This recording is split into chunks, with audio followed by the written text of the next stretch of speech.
Manong Kanor, kailangan ba talaga natin tumakbo ng ganito? Oo, Maria. Kailangan natin mamadali. Kailangan natin mabuto si Baltasar.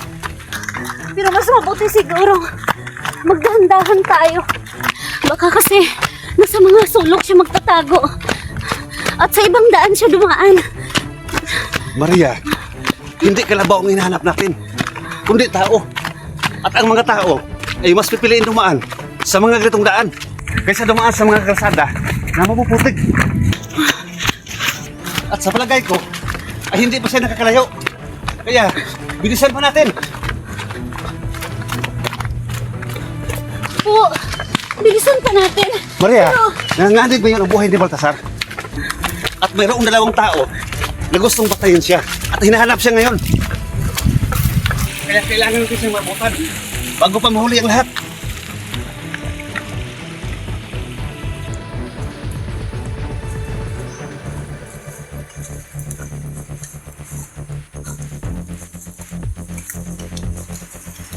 Kayo, mga hayop kayo.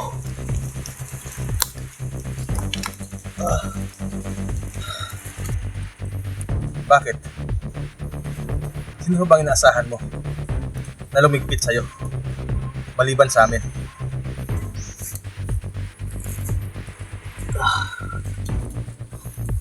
Baka sa kamatayan ang gusto niya, Nestor. Pwes, kaming dalawa ang magiging si kamatayan mo. Sige, patayin nyo na ako. Kung yan ang gusto nyo, huwag nyo na patagalin. Sige.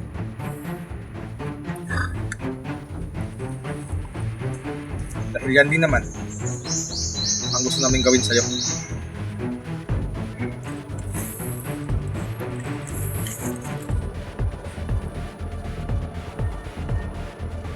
Bakit, Nestor? Diba, malaki ang galit mo sa taong ko.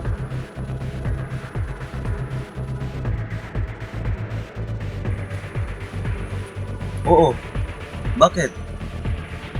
Kaya ikaw ang gusto kong umako sa kanya.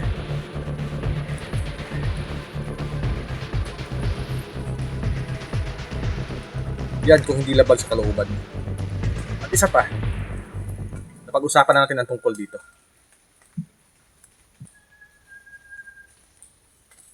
Ano?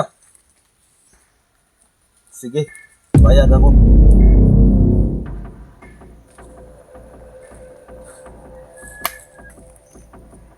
Dahan-dahan lang. Nakaload yan. Baka makalabit mo.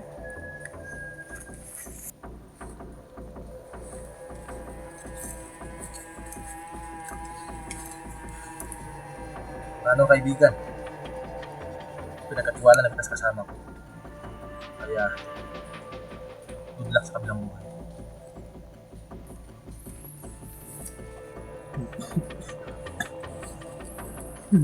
Ano? Tapusin mo na yan.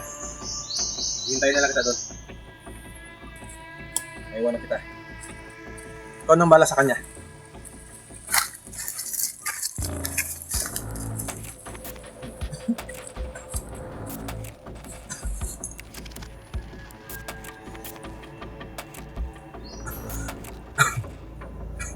Ano? Kaya mo pa ba? Patayin na ako. Okay, sige. Pero, bago ko yan gawin, bibigyan mo na kita ng pagkakataon na manalangin. Salamat. Sige na, manalangin ka na. At pakibilisan.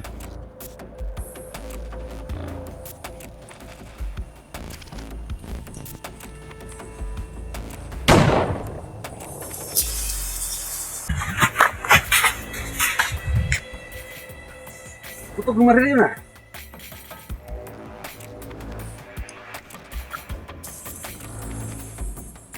si Baltasar! Tara, balik tayo. Puntahan natin.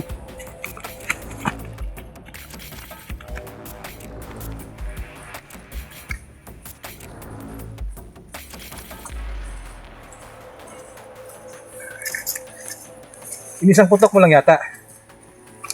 Sayang kasi ang bala eh. kung dadamihin pa. Tara na. Basta dito. Tapos ang trabaho natin dito. Tara, Ano? Inuman tayo? sige ba? Tara.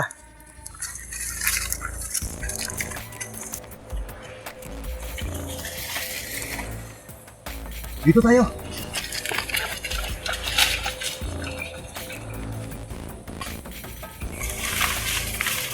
Maria, bilisan pa natin. Opo.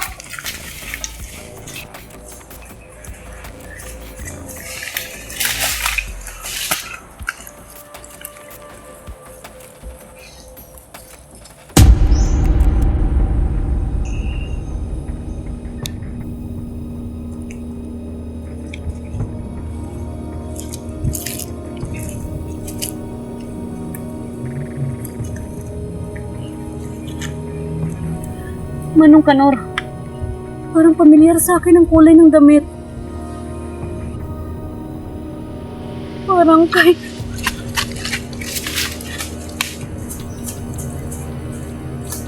Baltasar! Baltasar! Baltasar! Baltasar!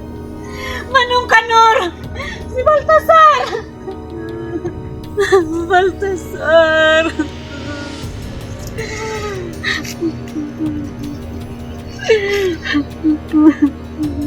Baltasar? Baltasar?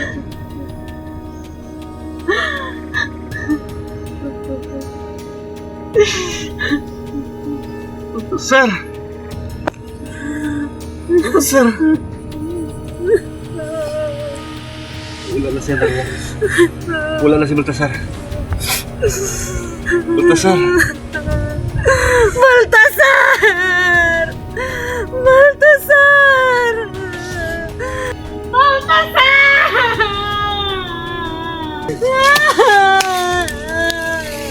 Mga putang ina kayo! Mga hayop kayo! Baltasar!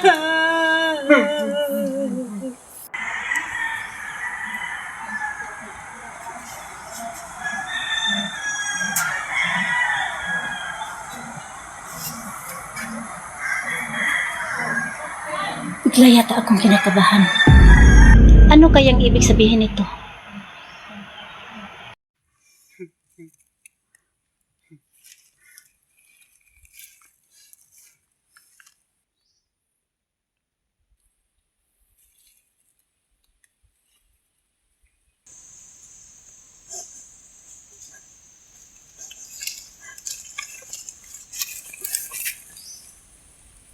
Maria,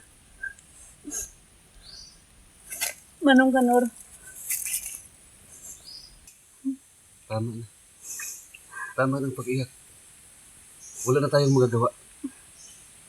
Tagapin na lang natin ang nangyari kay Baltasar. natatawa mo siya, Manong. Wala siyang kinalaman.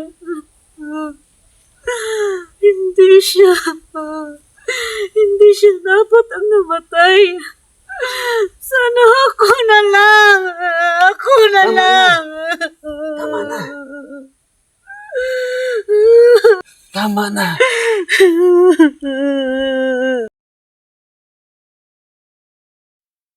Panginoon, gabayan niyo po ang asawa ko at huwag niyo pong hayaan mapahamak sila.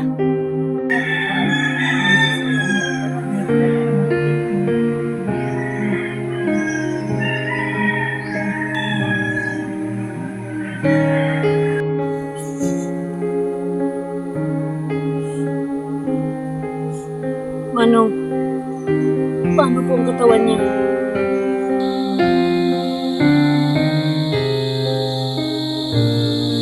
Ano po ang gagawin natin sa katawan niya?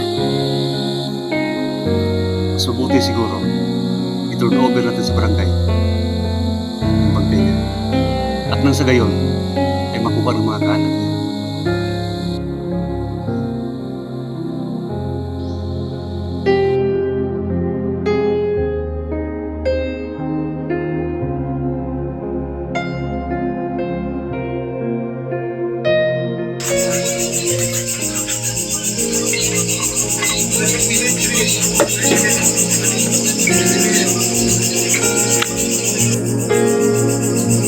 Alam mo, Alfredo,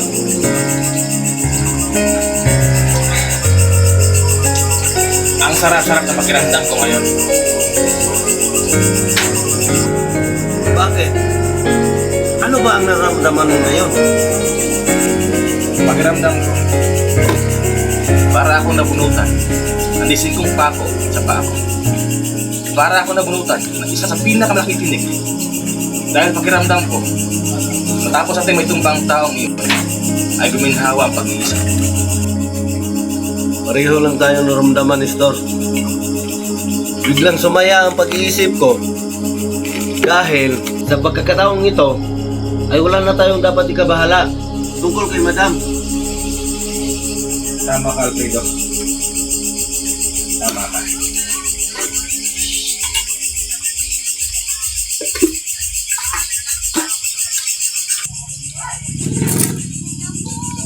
May iba tayo, Alfredo.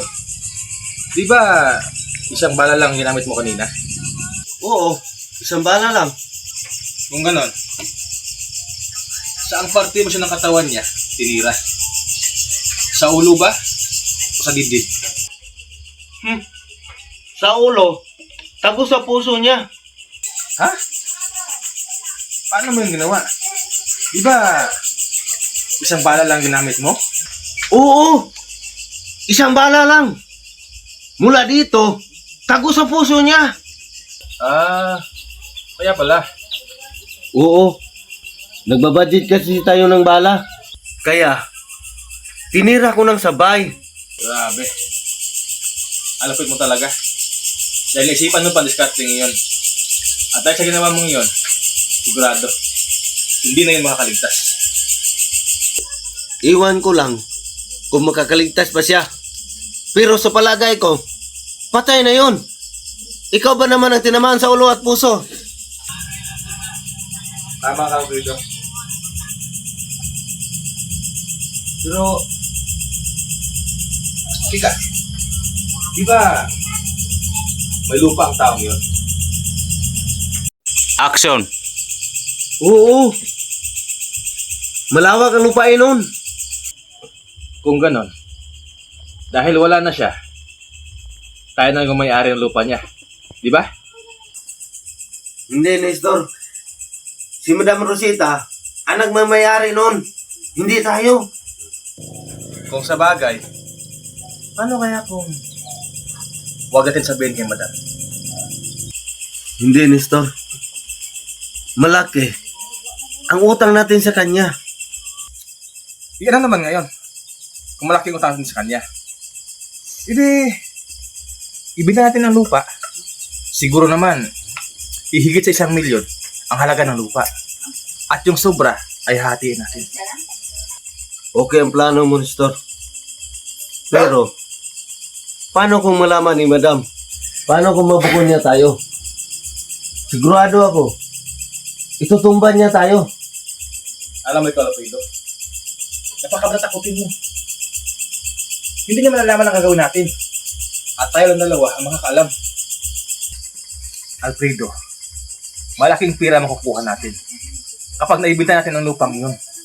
At isa pa, makakaalis tayo kay Madam. Pero, Nestor, kinakabahan ako sa plano mo. Huwag kang kabahan. Bukas, maghahanap ako ng buyer. Okay ba sa'yo? Sige na. Tagay na.